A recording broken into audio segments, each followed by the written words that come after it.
What is going on, my broskiis? My name is Toadskii, back again, here to bring you guys yet another One Piece Treasure Cruise video, and today we're having a look at the brand new treasure map, the worldwide anniversary treasure map against Fujitora.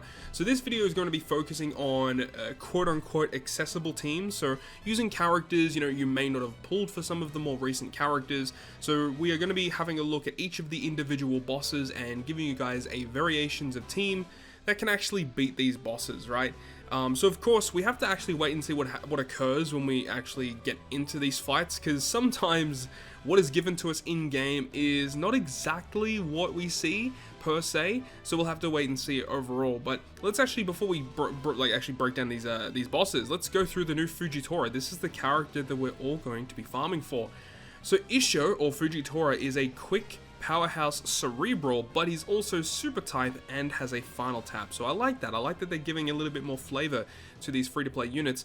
His captain ability is a 3.5 times rainbow attack boost, as well as boosting attack by a further 1.35 if he becomes the captain during the middle of a quest, and also quick and tandem slots are beneficial. So I believe this is close to like a 4.7 times attack boost for a free-to-play unit if he becomes the captain. That's absurd, right? That's very, very strong. Now, as a captain, you get access to the super type, which says that in order to activate it, you need a Sengoku, a Kainu, Kizaru, or a Garb. So you are a bit restricted in that sense, but the super type special gives you a 1.75 color affinity for the crew, and it says after that you can choose to negate the effect of a captain swap effect. So I like that. I like that there's a little bit of variety, because with his special ability, he has the effect to add 0.25 to the effect of any color affinity boost that is launched by a powerhouse or a cerebral character. So obviously works with the new Sabo, because the new Sabo is also a color affinity booster with his super class, but you also have this guy that can also provide color affinity with his super type, so I like that. It also says he does 350 times his attack and quick damage to all enemies at the end of the turn for 3 turns, so that's a lot of end of turn damage.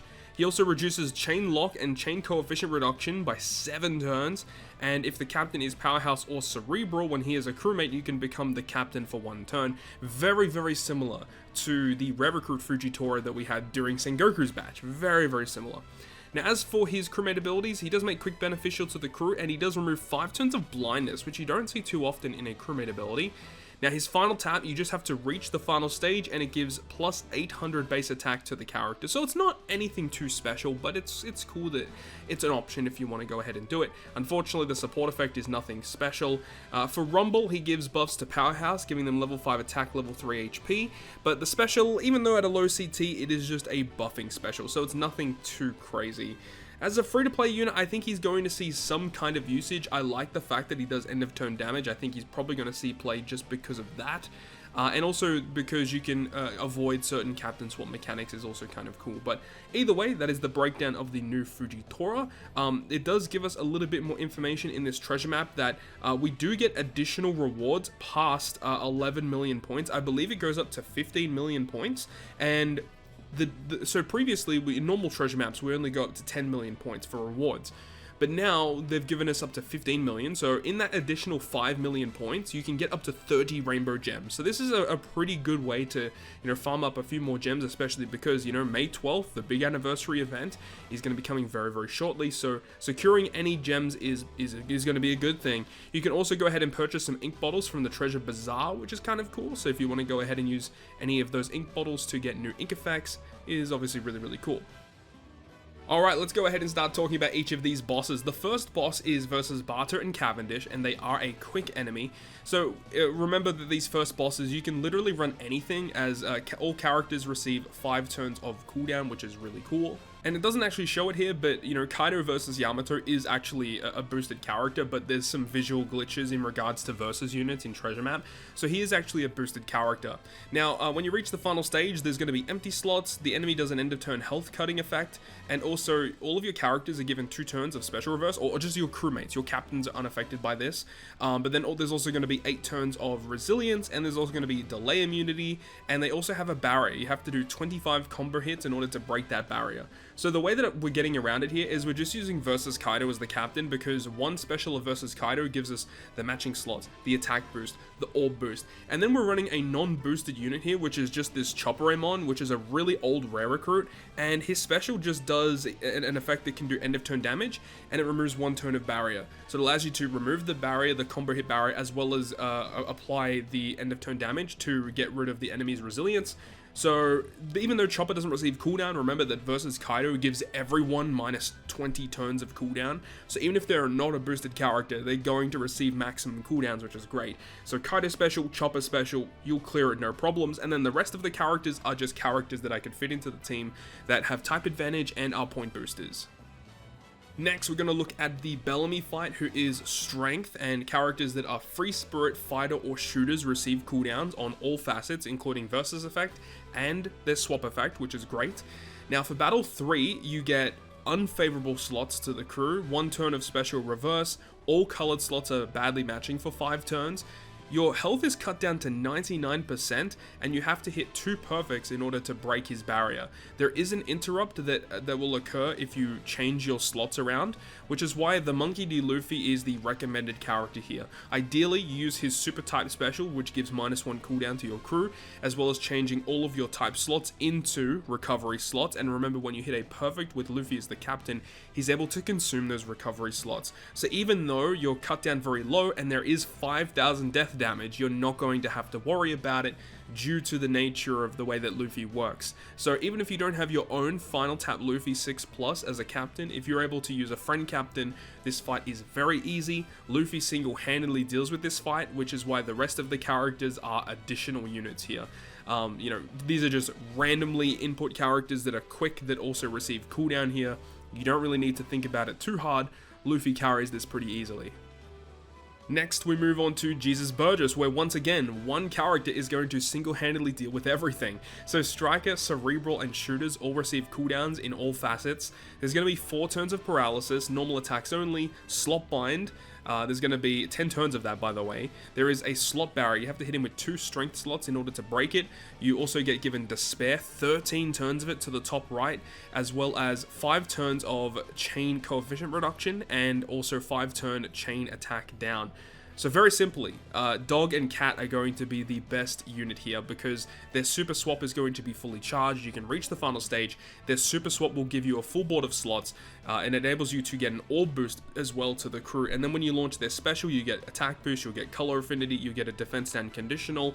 The Okiku support attached to Cat Dog applies a defense down to the enemy. So with their special alone, you basically deal with everything. Remember that their swap effect will also remove their own slot bind, and also it will remove their own despair. So you don't need to worry about removing despair or slot bind because the character will do that, so you don't have to worry.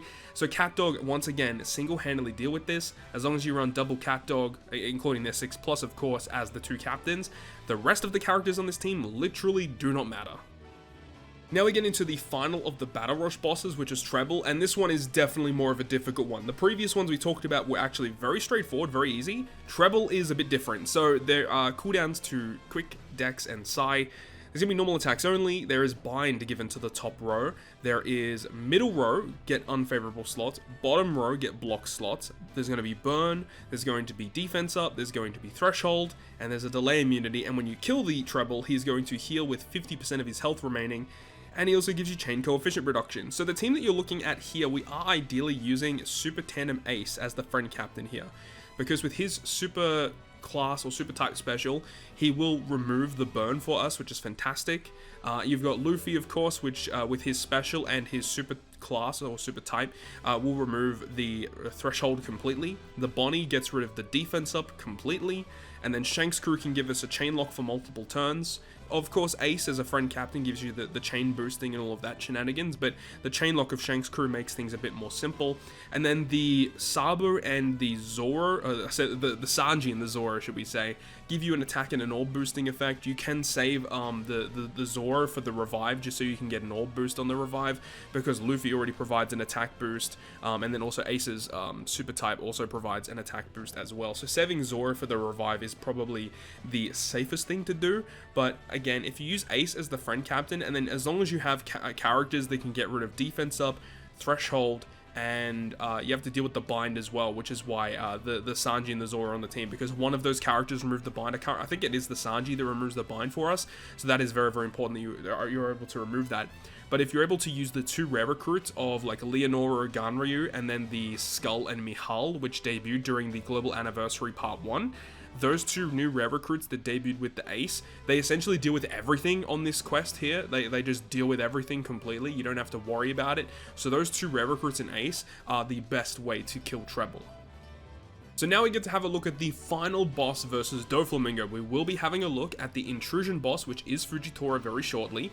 But as for the final regular boss, he is a strength boss, and there is going to be cooldowns to, once again, Dex, Quick, and Psi characters. Now on Battle 2, there's going to be 3 turns of paralysis. Now, the way that the gimmicks are ordered, it looks like the paralysis will be inflicted to you first, which means that Nami should, and I say should with, with quotations, should be able to deal with that before you're inflicted with despair, because you see down the bottom of stage 2, there is going to be 8 turns of despair inflicted to the team, which is annoying. There is 5 turns of attack down as well, and there is normal attacks only, but there is an effect that says that if your chain is 2.75 or less, then you will get the attack down, so that's very, very annoying. Now, with this team composition here, we are ideally using the new treasure map debuting Sabo character as the friend captain. Remember, his captain ability will boost Quick, Psi, and Cerebral characters. So everyone is boosted on this team except for the Drake, but Drake is very important to this team actually working. So the way that we'd get around it is we'd ideally use the Nami special on Battle 2 to give us a chain boosting effect, and we would be using the Sabo special here as well. We do have the support of the Pedro attached to Brook, which removes 2 turns of attack down and 2 turns of despair. The Robin special will remove 3 turns of attack down and 3 turns of despair. And that gets you around all the gimmicks here, and then we can just kill. Remember that if you activate a chain boost when Sabo is your captain, when you move to the next turn, then you automatically launch his special, which is very important for Battle 3. Remember, the special ability of Sabo will allow you to remove Special Bind, which is going to be cool, as well as getting another chain boundary effect, which is cool. In terms of what else occurs here on Battle 3, there is going to be 5 turns of bind given to the left-hand side of the team, which is why we have Yamato here. Now, you do see that there is going to be 2 turns of special reverse given to the right-hand side. Luckily, Yamato, with her cremate ability, she actually does resist 2 turns of special reverse, which means when you launch her special, it will actually remove 3 turns of bind, and there's only 5 turns, so it goes down to 2 with the sockets. And then she also grants you the other effects of the chain related buffs, which is really nice. So Yamato is very good here. Now, you're not allowed to activate a color affinity boost, because if you do, there's special reverse and there's stun, and you just don't want to have to deal with that, which is why we have the Ace support attached to Yamato to give us a color affinity boost to our quick characters when we reach the final boss, which is a strength boss, which works out quite well. Now, remember that Sabo, when you launch his special, will actually remove 7 turns of Rainbow Shield, which is why we have the team built in such a way, so that when we get to the final stage and he automatically launches his special again, that it will enable us to remove that Rainbow Shield completely. There is 5 turns of damage threshold, which is what Nami's super class is able to do. She can remove 5 turns of that damage threshold, so we don't have to worry. The only thing that we have to worry about is the 1 turn of damage nullification, which is why we have X Drake. Now, X Drake, he actually does give you a color affinity boost when you launch the special, and remember, there is the interrupt, which is why we have the Ace support. But another thing that is intriguing is that Drake is the only other character that is boosted in this treasure map that removes damage nullification. The only other character that gets rid of it is the new Koala or the new Hack. I can't remember which one it is, but the 2 new rare recruits are the one that actually remove it. So I feel like there's 1 or 2 characters that are missing in this boosted list, because this doesn't really make a lot of sense. But the thing is Drake doesn't receive cooldown in this quest, because strength units don't receive the cooldown. So luckily, he does actually have 13 turns of cooldown, and remember, we are using Nami early, which gives us cooldown. We have the Yamato special, which also gives cooldown. Drake technically should be ready. I was counting it, and Drake should be ready when you reach the last stage, and then his special will remove the damage nullification for you. The only thing that I am a little concerned about is the amount of damage that this team will able to do. We do have the Brook special to launch as well, which will give our free spirit characters and our slasher characters an attack boost, which is kind of cool. We could use use one on stage 2, one on stage 3. You can double special launch with the Brook, with the way that he works, to get a 1.75 attack and an orb boost. I'm not too sure how this will actually work in terms of the amount of damage that we do, but in terms of gimmicks, this should technically be able to get around everything. And now we can have a look at the final battle versus Fujitora. Now, Fujitora is also strength, and once again, we are using a team that is going to be using the new Sabo as the friend captain here. Now, we are going to be using the Dogstorm and Cat Viper 6+ as our main captain here. Very important that we do that. Cerebral Shooters and Free Spirits are going to be receiving cooldown here, so you're going to be building a team around those. Now, Battle 2, there's going to be 3 turns of Special Bind inflicted to only the crewmates, so that's kind of interesting that it's only to those units. There's going to be 3 turns of Fear, so if you have a unit that is a sub that removes Special Bind, you need to make sure that it has Fear resistance or a support that can get rid of Special Bind on that unit.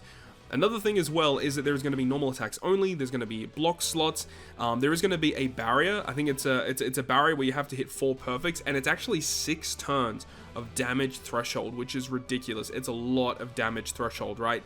Now, the way that we're getting around it is once again, we can use a Sabo special here, because if we use a chain boosting effect during stage 2, we can get Sabo special to automatically launch once again when we reach the final stage. So the way that we're doing that is we're going to be using this Colosseum Jinbei special.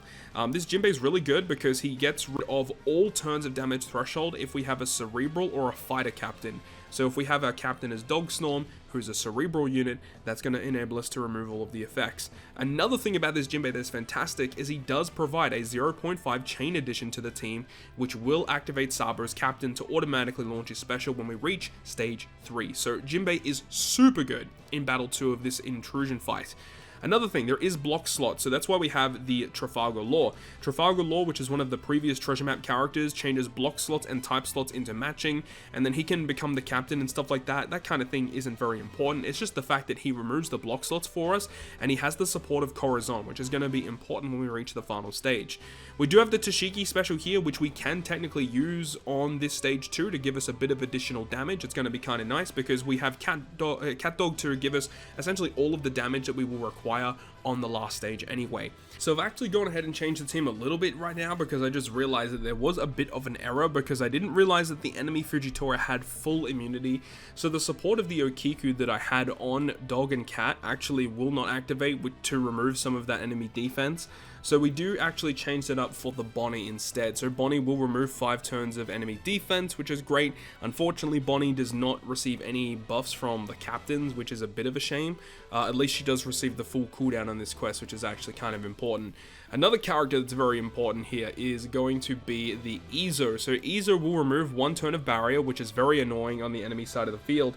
But it also enables you to get rid of threshold, and it also gets rid of block slots. Like, you could use Ezo on stage 2 or on stage 3, depending on how you feel about it. Now, there is going to be 5 turns of paralysis. Ideally, we use the super swap of Dog and Cat to remove 4 turns of it, and then we can use the support of Corazon to remove an additional turn. So that's the way that I kind of thought about it. In terms of special bind, we're automatically launching the Sabo special when we reach this stage, which will remove the special bind for us, which is fantastic. And then, you know, obviously with the Dog and Cat special, we have a lot of damage output on this stage. So it's probably not the most efficient way to go about it, but it does actually get around all of the gimmicks for sure. And especially when you reach the final stage with the special of Dog and Cat active, the chain boundary from Sabo, we're going to have a lot of damage, I feel, on this stage, but it's just a little annoying in terms of getting to that final stage, because on stage 2, the only damage that we'll actually have is going to be the chain boost from Jinbei and the chain boundary from Sabo. We will have a full board of slots, luckily, so we could actually technically change some of these characters around so we could fit in a support that could give us some damage. That is something that we could do. But in terms of gimmick removal, this will work, and especially when we reach stage 3, it's going to absolutely destroy the final stage. So anyways, that is going to wrap it up from me. Thank you so much for watching the video. I will be doing some pulls on this treasure map as well, and when I have done my pulls, I'll bring you guys my own personal teams that I'll be looking to build for this upcoming treasure map versus Fujitora. It's looking kind of rough, especially that Intrusion boss. I think it is going to be a bit tricky, and I do think the final boss will also be kind of tricky. But what I will say is that at least the mini boss fights this time around are much more easier to deal with compared to what we had previously with Treasure Map versus Ezo. I feel like that Treasure Map was incredibly difficult for no reason. I feel like this one is definitely a little more tame than what we had previously experienced.